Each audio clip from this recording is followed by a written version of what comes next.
सुहानी फूलों की कल्पना कर अपने आंचल फैलाती है, लेकिन ये देखकर दंग रह जाती है कि उसमें फूलों की नहीं बल्कि नोटों की बरसात हुई थी। सच, उसे देखकर खुशी के मारे तो उसकी आंखें भीग गईं, क्योंकि आज पैसा ही उसके दर्द की सबसे बड़ी दवा लग रही थी। उसकी आंखों के सामने वो दृश्य घूम गया जब उसकी बेटी कुमकुम को लड़के वाले देखने आ रहे थे। काफ़ी भाग दौड़ के बाद तो यह एक लड़का मिला था जिसके बारे में किशन के बाबूजी के दोस्त ने बताया था। लड़का पढ़ा लिखा था, अपने पैरों पर खड़ा, इतनी अच्छी कमाई कर लेता था जिससे गुजर बसर अच्छे से हो सके। साथ ही उसके पिताजी भी कोई अच्छी नौकरी करते थे। उनके यहाँ ज़मीन जायदाद की भी कोई कमी नहीं थी, इसलिए सुहानी किसी भी सूरत में ऐसे रिश्ते को हाथ से जाने नहीं देना चाहती थी। इसलिए जब लड़के वाले ने दहेज के बारे में कुछ बात किए बिना ही पहले लड़की देखने की इच्छा जताई तो सुहानी मना नहीं कर पाई। कुमकुम देखने में बहुत सुंदर थी, घरेलू कार्य भी अच्छे से कर लेती थी, लेकिन ज़्यादा पढ़ी लिखी नहीं थी, इसलिए उसके साथ उसकी दादी रहती थी। दादी पुराने ख्यालातों की थी। जवान लड़कियों का यूं अकेले घर से निकलना उन्हें नागवार गुजरता था। किसी तरह नाक भौं सिकुड़कर चिढ़कर उसने उसे प्राइमरी स्कूल की शिक्षा तो ग्रहण करने दी, लेकिन हाई स्कूल की पढ़ाई करने के नाम से ही वो भड़क से उठी। साथ ही हाई स्कूल भी घर से बहुत दूर था। तुम आगे पढ़ना चाहती थी। उसका एक सपना था कि वो पढ़ लिख कर जीवन में नाम कमाए, लेकिन साथ ही ये भी चाहती थी कि परिवार को उसकी वजह से कोई तकलीफ़ ना हो, क्योंकि हाई स्कूल में एडमिशन कराने की बात से ही उसकी दादी ने मुंह फुला लिया था। उसने साफ स्पष्ट शब्दों में कह दिया था कि यदि कुमकुम स्कूल जाएगी तो फिर वो इस घर में नहीं रहेंगी। अब भला कुमकुम को यह कैसे मंजूर होता कि उसके कारण उसकी दादी ने घर छोड़ दिया। अब दादी घर में सबसे बड़ी थी, उन्हें नाखुश करके खुश भी तो नहीं रहा जा सकता था। उसने अपने सपनों को अंदर ही घुटने तड़पने के लिए छोड़ दिया और फिर दादी के कथानुसार चूल्हे चौके में ही अपना मन लगाने लगी। गृह कार्य भी अच्छे से कर लेती थी, लेकिन किसी को उस वक्त इस बात का भान नहीं था कि उसका कम पढ़ा लिखा होना उसकी शादी में अड़चन डाल सकता है। कुमकुम के 3 भाई थे। 2 भाइयों की शादी हो चुकी थी और वे अपने अपने कार्यस्थल पर ही पत्नी और बच्चों के साथ रहते थे। किशन घर में सबसे छोटा था। उसके दिल में भी अनेक अरमान थे, आंखों में अनगिनत सपने थे। उसी सबको पूरे करने में वो जी जान से लगा था, लेकिन अचानक ही पिताजी की तबीयत खराब रहने लगी और फिर ऐसे वक्त आर्थिक तंगी मुँह उठाकर खड़ी हो गई। नाते रिश्तेदारों, यहाँ तक कि किशन के अपने सगे भाइयों ने भी मदद करने से इनकार कर दिया। यह कहकर कुछ पैसे भी देने से इनकार कर दिया कि उसके खुद के इतने खर्चे हैं कि ठीक से पूरे नहीं होते, तुम्हें क्या दूँ। दोनों अपने परिवार में कुछ इस कदर उलझ गए थे कि उनके पास अपने माँ बाप को देने के लिए 100 रुपये भी उपलब्ध नहीं थे। फिर ऐसे हालात में किशन को अपने सपनों, अपने इच्छाओं से मुंह मोड़कर एक कंपनी में काम ढूंढना ही पड़ा। उसी से घर का गुजारा चल रहा था और साथ ही बहन कुमकुम के लिए लड़का ढूंढने की कोशिश भी शुरू थी, क्योंकि जब से कुमकुम 20 साल की हुई थी, नाते रिश्तेदार, पास पड़ोस सब में शादी में देर होने की खुसर फुसर शुरू हो गई थी। किशन के माँ बाप के कानों में जब भी ये शब्द पड़ते, उनकी बेचैनियाँ बढ़ जाती। वो भी तो अपनी जिम्मेदारी पूरी करना चाहते थे। बेटी को ऐसे जीवन साथी के हाथों में सौंपना चाहते थे जो उसे जीवन की हर खुशियाँ दे, हर कदम पर उसका साथ निभाए, लेकिन कोई ऐसा मिल ही नहीं पा रहा था। जो भी नज़र को भाता तो उसकी मांग अच्छी पढ़ी लिखी लड़की की थी। कुमकुम यहाँ पर फिट नहीं हो पाती, क्योंकि उसकी शिक्षा उच्च स्तर पर पहुँच ही नहीं पाई थी। खैर, जो वक्त बीत चुका था उसे बदला तो नहीं जा सकता था, लेकिन किशन पूरे प्रयास में था कि कैसे भी करके उसकी बहन के जीवन में ऐसा शख्स आए जो उसकी कमियों को खूबियों में बदल दे, हर कदम पर उसका साथ निभाए। एक दिन किशन के बाबूजी से मिलने उनके एक पुराने मित्र आए और फिर उन्हीं ने एक परिवार के बारे में बताया जो अपने बेटे की शादी सुंदर लड़की से करना चाहते हैं। लड़की कम पढ़ी लिखी भी हो तो चलेगी।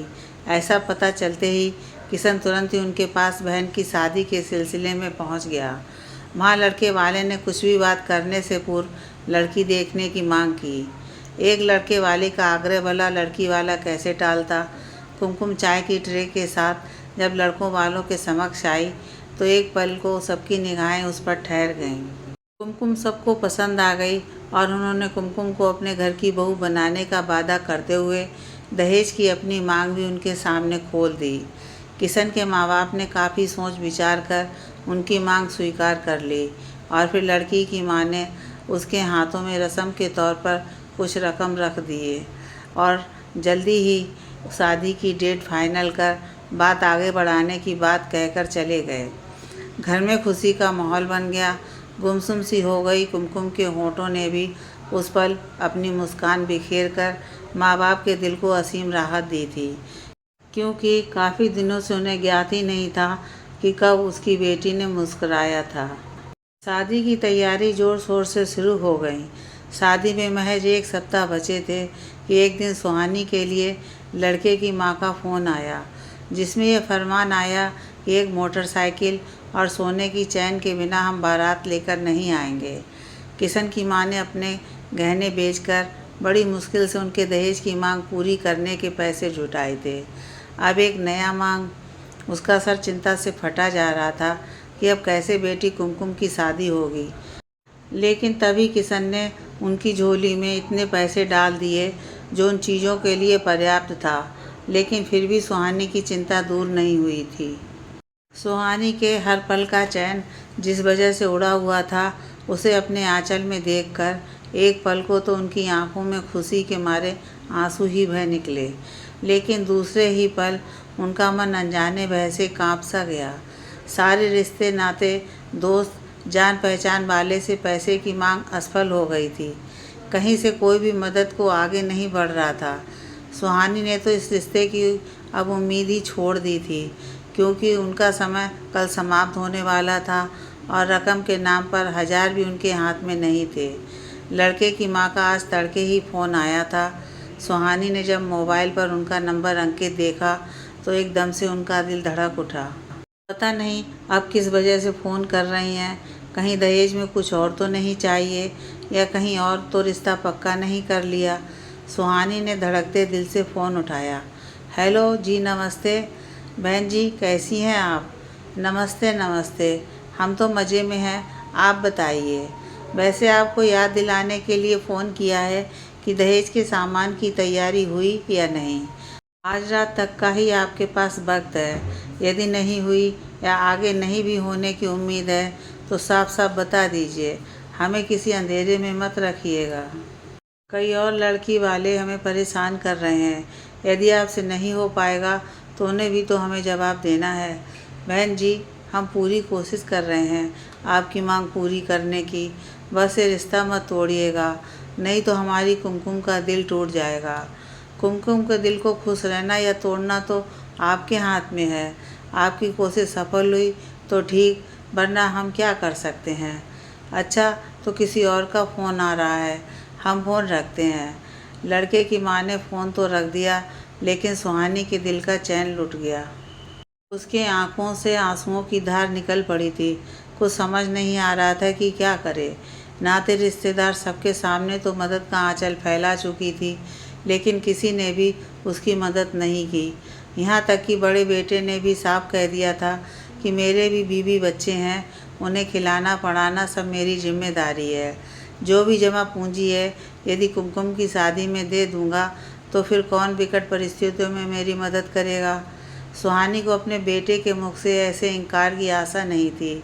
जिस बेटे को बनाने में उसने अपने बुढ़ापे और बेटी की शादी के लिए भी पैसे नहीं रखे, आज वो ही इतना मतलबी हो गया था कि बहन की शादी में धन से मदद नहीं कर सकता था। कल सुबह तक दहेज का सामान उन्हें सुपुर्द कर देना था, लेकिन कोई भी ऐसा मार्ग दिखाई नहीं दे रहा था जिस पर चला जाए अपनी चिंता से मुक्त हुआ जा सकता था। लेकिन लड़के की माँ की बातें उसके दिलो दिमाग पर चोट बनकर उतर गई थीं। मन काफ़ी बेचैन था, कुछ भी करने का मन नहीं कर रहा था। लेकिन फिर उसने सोचा कि नहीं, यदि वो इस तरह कमज़ोर पड़ जाएंगी तो उसके पति और बेटी को कौन संभालेगा। वो तो टूटकर बिखर ही जाएंगे। जैसे तैसे उन्होंने खुद को संभाला और रसोई में चली आईं। मन में चिंता रूपी समंदर का तूफान आया हुआ था, लेकिन पति और बेटी के ये पूछने पर कि किसका फ़ोन था या क्या कह रही थी, यह बात उसने इतनी मुस्कान के साथ कही जैसे सब कुछ सही है। लेकिन आखिर कब तक वो इस सच को छुपाए रख सकती थी कि कल तक ही उसे मोहलत मिली है, नहीं तो सारे अरमान सपने पता नहीं कहाँ चले जाएंगे। पति बेटी को तो उन्होंने खाना बनाकर खिला दिया, लेकिन खुद एक निवाला भी मुंह में डाला नहीं गया। इंसान की फितरत है ही ऐसी कि यदि कोई बात दिमाग को परेशान करती है तो दिल बेचैन हो जाता है, उसे कुछ भी अच्छा नहीं लगता। दिमाग में अजीब अजीब सी बातें जब बातें घूमने लगी थीं और दिल फिर रुआंसा हो जाता, क्योंकि किसी भी सूरत में वो ये रिश्ता खोना नहीं चाहती थी।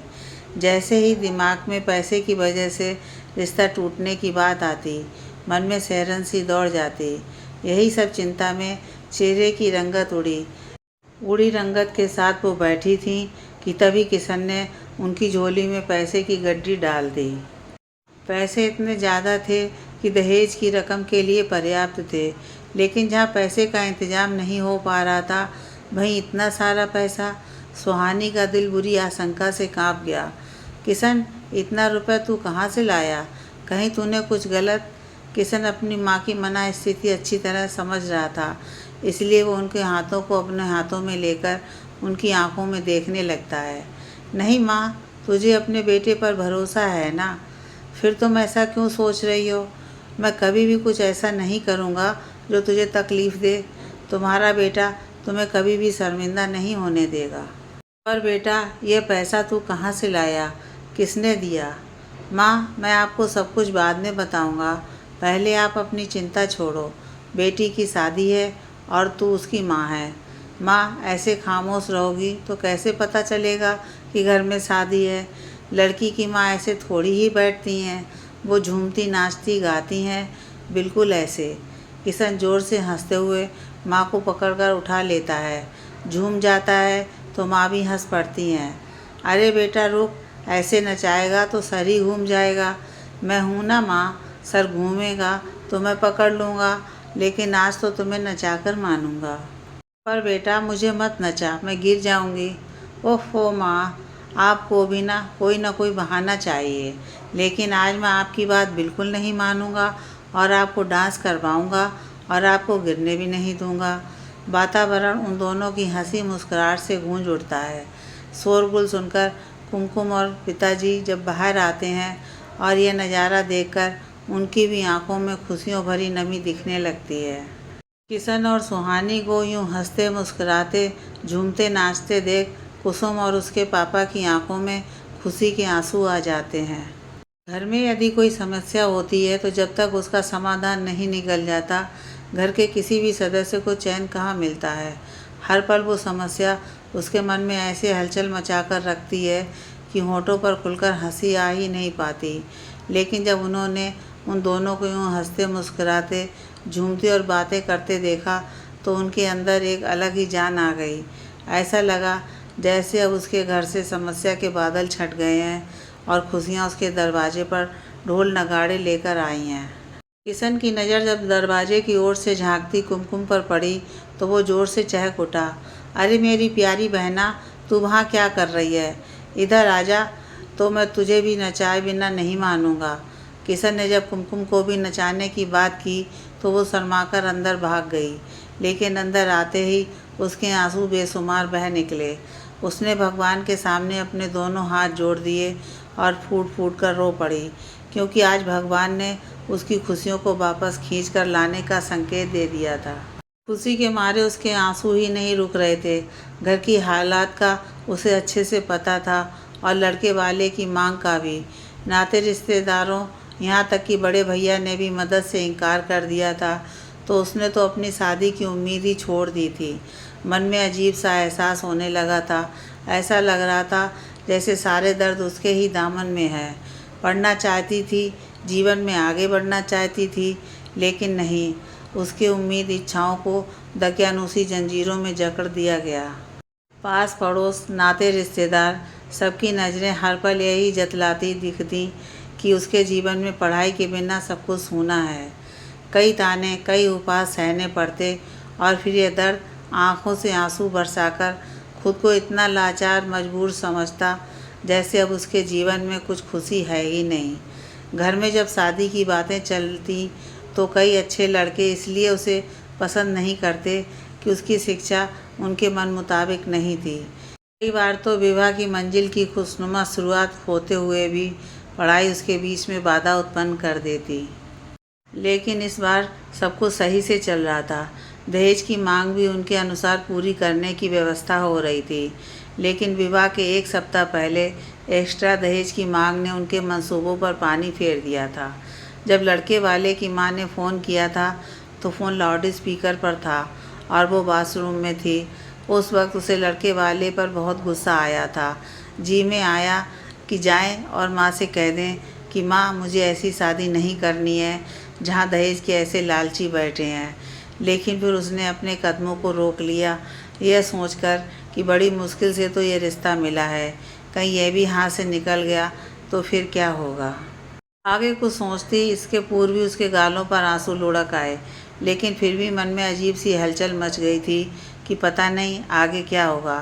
फिर भी घर वालों के समक्ष ऐसा व्यवहार कर रही थी कि उसे इस बारे में कुछ भी पता नहीं है।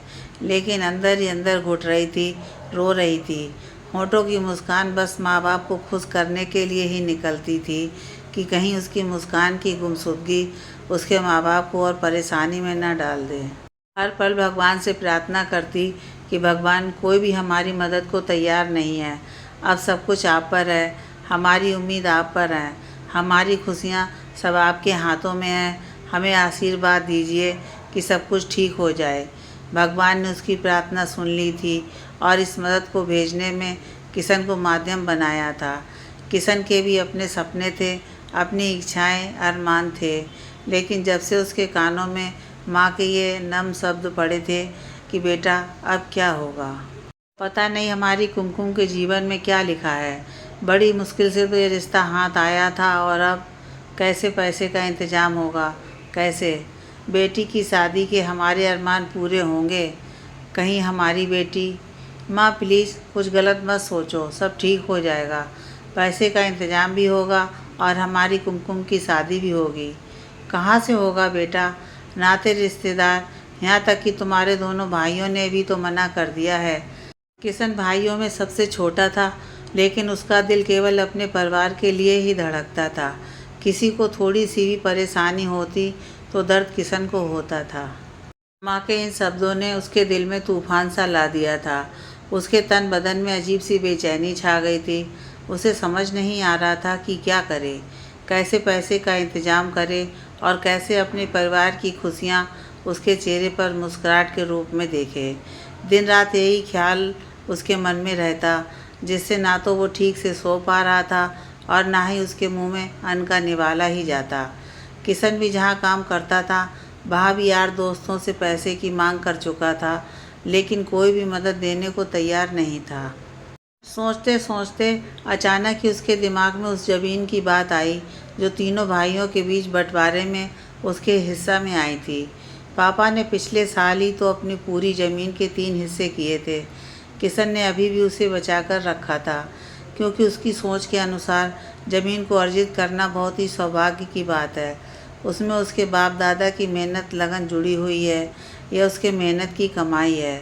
उस ज़मीन की मिट्टी में उसे अपने बाप दादा की पसीने की खुशबू आती थी।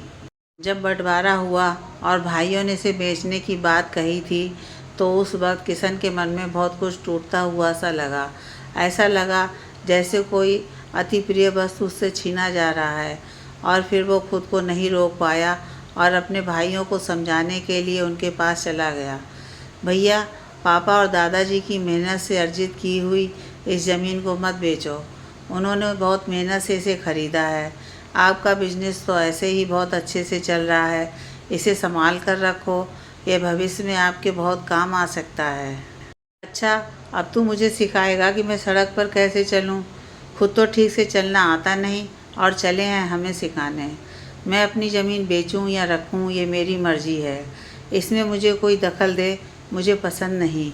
किशन तो अपनेपन से भाई से ये बात कहता है, लेकिन उसके भाई उल्टा उसे ही बुरा भला कहने लगते हैं और उसकी एक नहीं सुनते हैं और ज़मीन बेच ही डालते हैं। पापा ने तो इस वजह से भाइयों के बीच ज़मीन का बंटवारा कर दिए थे कि सभी अपने अपने ज़मीन पर घर बनाकर रहें, जिससे भविष्य में उनके बीवी बच्चे सबके बीच प्यार बना रहे। क्योंकि आज के युग में कोई भी जॉइंट फैमिली में रहना पसंद नहीं करता, साथ रहें नहीं कि एक दूसरे में खटपट शुरू। उन्होंने सोचा था कि सब अलग अलग रहकर भी उनकी नज़रों के सामने रहेंगे, लेकिन हुआ उनकी सोच के विपरीत। उनका बेटा तो उस ज़मीन पर जीवन गुजारना ही नहीं चाहता है जिसकी मिट्टी में खेल कूद कर वो आज इतना बड़ा हुआ है। आज ये जगह उसे भविष्य को बेकार करने की जगह लग रही थी और वो इस जगह से कोई नाता नहीं रखना चाहता था। पिता ने भी बेटे को समझाने की हर संभव कोशिश की कि ये वो सही नहीं कर रहा है। इससे मिले पैसे तो खत्म होते देर नहीं लगेगी, लेकिन यदि इसे रखोगे तो ये तुम्हें किसी भी विकट परिस्थिति में मददगार साबित हो सकती है। लेकिन किशन के भाइयों ने तय कर लिया था कि ज़मीन बेचना है तो बेचना है, और फिर उन्होंने ज़मीन तो बेच ही दी। अपने माँ बाप से मिलने का भी उनके पास वक्त नहीं था। खैर, किशन को जब उस ज़मीन की बात याद आई तो दिल में ख्याल आया कि अभी इस मुश्किल वक्त से उसे वो ज़मीन ही निकाल सकती है, क्योंकि नाते रिश्तेदार दोस्त जान पहचान वाले सारे पैसे देने से इनकार कर दिए थे और लड़के की माँ भी दो टूक शब्दों में मांग पूरी नहीं तो रिश्ता नहीं करने की धमकी दे चुकी थी। उसकी आंखों में आंसू निकल आए। दूसरों की ज़मीन बेचने से मना करने वाला जब खुद ज़मीन बेचने का ख्याल मन में लाता है तो उसके दिल पर उस वक्त क्या गुजरती है, यह तो भुक्तभोगी ही समझ सकता है। किशन एक प्राइवेट कंपनी में काम करता था। उसका कोई स्थायी जॉब नहीं था। कब उसका काम मालिक की आंखों में खटक जाए और वो उसे अन्य जगह नौकरी ढूंढने का पैगाम सुना देगा, या हमेशा ही खुद की कंपनी में उसकी सेवा लेगा, यह कहना थोड़ा मुश्किल था। किशन का भविष्य भी सुनिश्चित नहीं था। उस वक्त के लिए ज़मीन बहुत मददगार साबित हो सकती थी, लेकिन भविष्य की चिंता में वह अपनी बहन की खुशियों को दूर होते नहीं देख सकता था, क्योंकि उसने अपनी बहन की बहुत सी इच्छाओं को टूटते बिखरते देखा था। उसकी पनीली आंखों की चुभन उसे भी रात रात भर सोने नहीं देती थी। अगर यह खुशी भी दरवाजे पर दस्तक देकर लौट जाएगी तो वो तो बिल्कुल ही बिखर जाएगी। उसे आगे पढ़ने का कितना शौक़ था, मन लगाकर पढ़ाई करती थी, लेकिन उसका यह शौक़ दकियानूसी ख्यालातों की जंजीरों में ऐसा जकड़ा कि उसकी चीख भले ही उसके होंठों से नहीं निकलती, लेकिन आंखें सब बयान करती थीं। खैर, वक्त के साथ थोड़ी संभली तो विवाह के लिए लड़के की तलाश शुरू हो गई, और फिर हर जगह बस इस वजह से अपने घर की बहू बनाने से इनकार कर दिया कि उसकी शिक्षा उसके बेटे के लायक नहीं है। बड़ी मुश्किल से तो ये रिश्ता हाथ आया था, उसे कैसे वो छोड़ सकता था। उसके लिए यदि उसे खुद को भी किसी का गुलाम बनाना पड़ता तो वह तैयार था। उसे बिल्कुल भी गवारा नहीं था कि उसकी बहन को दर्द की एक टीस भी सहनी पड़े, और फिर उसने वो कर दिया जो करने से हर कोई एक बार तो सोचता ही है। लेकिन किशन ने उन सारी सोच को एक पल भी जहन में नहीं लाने दिया और अपनी बहन की खुशी के खातिर बिना किसी को बताए अपनी ज़मीन बेच दी और उससे मिले पैसे सारे माँ के आंचल में डाल दिए। घर में खुशी का माहौल बन गया था। माँ तो खुशी से बावली सी हो गई थी। किशन के पापा को देखते ही वो उनकी तरफ दौड़ गई। किशन के पापा, भगवान ने हमारी प्रार्थना स्वीकार कर ली। देखो तो किशनवा ने मेरे आंचल में ढेरों पैसे डाल दिए हैं। अब चिंता करने की कोई बात नहीं है। हमारी कुमकुम की शादी होगी जी। अब पैसे का भी इंतज़ाम हो गया है। हाँ किशन की माँ, आज हमारा बेटा इस पैसे का इंतज़ाम नहीं करता तो हमारी बेटी की शादी यहाँ नहीं हो पाती। सोच सोच कर दिमाग खराब हो रहा था कि अब क्या होगा। कहीं यह रिश्ता भी तो हाथ से छूट नहीं जाएगा। बड़ी मुश्किल से रिश्ता हाथ आया था, पर इतने सारे पैसे का इंतज़ाम कैसे किया तूने बेटा? किशन के पापा ने जब पत्नी से बातें करते करते बीच में ही किशन की ओर मुखातिब हो गए तो किशन हौले से मुस्करा दिया। बाबूजी, अब आप भी माँ की तरह ही सवाल पूछने लगे। सवाल पूछना, जवाब देना तो बाद में होता रहेगा। पहले आप रिश्तेदारों, जान पहचान वाले को बेटी की शादी का न्योता तो दीजिए, नहीं तो कल शिकायतों का तांता लगा दिखेगा। चलिए आप बताइए किस किस को फ़ोन करना है। मैं लगा देता हूँ। पर बेटा बता तो सही, पैसे का इंतज़ाम कहाँ से हुआ? बाबूजी मैंने कहा ना, अभी कोई सवाल जवाब नहीं, शादी अच्छे से हो जाने दीजिए, मैं आपको सब बता दूँगा। ठीक है बेटा ठीक है, चल सबको न्योता ही दे डालते हैं। किशन के पापा हंसते हुए किशन के साथ अपने कमरे में चले जाते हैं। किशन अपने पापा के साथ उनके कमरे में चला जाता है और माँ हंसती खिलखिलाती बेटी से शादी के लिए कुछ शॉपिंग करने का प्लान बनाने लगती हैं। उसे अपनी कुमकुम की वो बात याद आती है जब वो अतीत के गलियारे में दौड़ लगा देती हैं।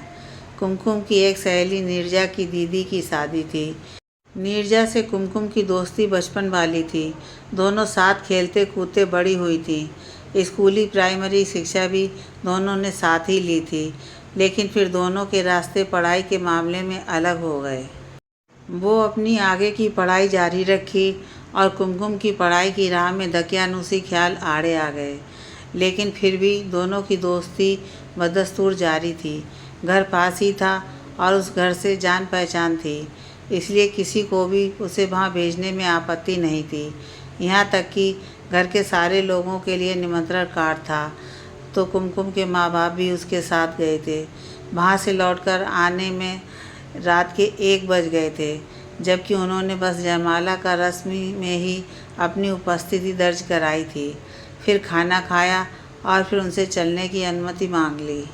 उन्होंने कितना कुमकुम को रोकने की कोशिश की, कहा कि इसे अपनी सहेली के साथ एंजॉय करने दीजिए, लेकिन कुमकुम के माँ बाप ने कोई बहाना बनाकर उसको अपने साथ वापस ले आए, क्योंकि उनके घर के तौर तरीक़ों में लड़की का अकेले घर से बाहर रहना अनुचित था।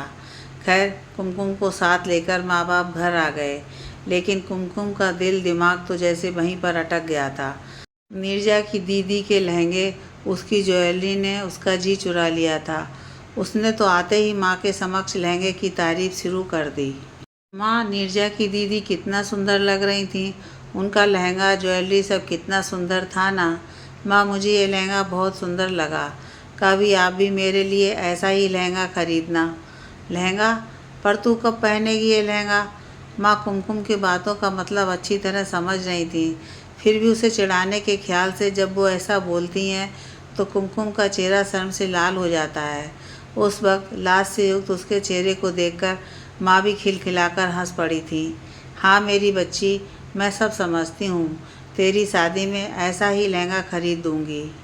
सालों पहले के इस वादे को जब पूरा करने का वक्त आया तो पैसे की ऐसी स्थिति आ गई कि मजबूरन माँ ने यह फैसला लिया कि बेटी को अपनी शादी का लहंगा पहनाएंगी। लेकिन जैसे ही पैसे का इंतज़ाम हुआ तो माँ के दिल में दबी ख्वाहिशें पूरी होने को मचल उठीं और वो घर का काम जल्दी जल्दी समाप्त कर कुमकुम को भी साथ लेकर बाजार निकल पड़ी। कुमकुम के मन के अनुसार गहने कपड़े खरीद कर जब वो घर लौटती हैं और फिर किशन को ये सब दिखाने उसके कमरे में जाने लगती हैं, तभी उनके कानों में किसी अपरिचित की आवाज़ सुनाई देती है। किशन भाई, आप तो कहते थे कि बाप दादाओं की ज़मीन बेचने की नहीं बल्कि संजोने की है, लेकिन सुना है आपने खुद अपनी ज़मीन बेच दी है, क्या यह सच है भाई?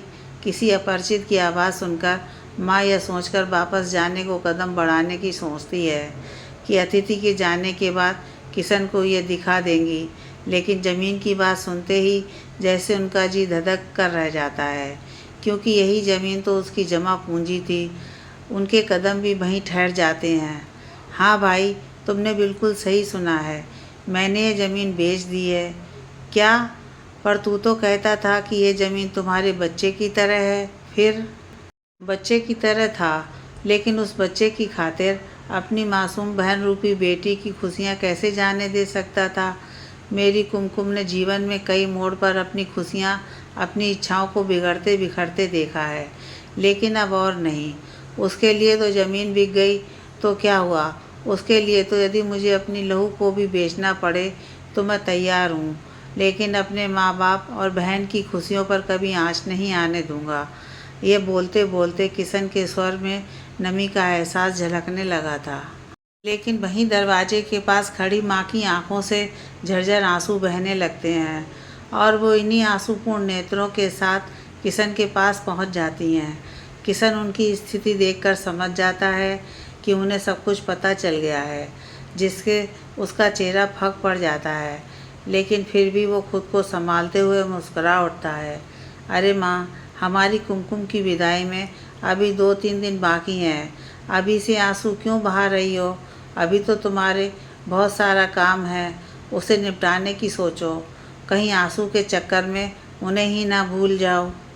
किशन बहुत कुछ समझ कर भी अनजान बने रहने का ढोंग रचता है, जैसे कुछ हुआ ही नहीं, लेकिन उसकी इस बात से माँ के आंसू नहीं रुकते हैं और वो रुंधे गले से ही दिल की बात बोलने लगती हैं। किशन, मेरे बच्चे, ये तूने क्या कर दिया? अपनी बहन की खुशी की खातिर इतना बड़ा त्याग किया, अपनी जमा पूंजी भी बेच दी। यही तो तुम्हारी विपरीत परिस्थितियों का सहारा था। तुम्हारी जॉब भी प्राइवेट कंपनी में है, जब तक मालिक चाहेगा तभी तक ना। किशन के लिए अब यह सच माँ के समक्ष झुठलाना आसान नहीं था, इसलिए वो प्यार से माँ को पकड़कर उनके आंसू पोंछने लगता है। माँ, तू ये सब मत सोच, जो होगा सो होगा।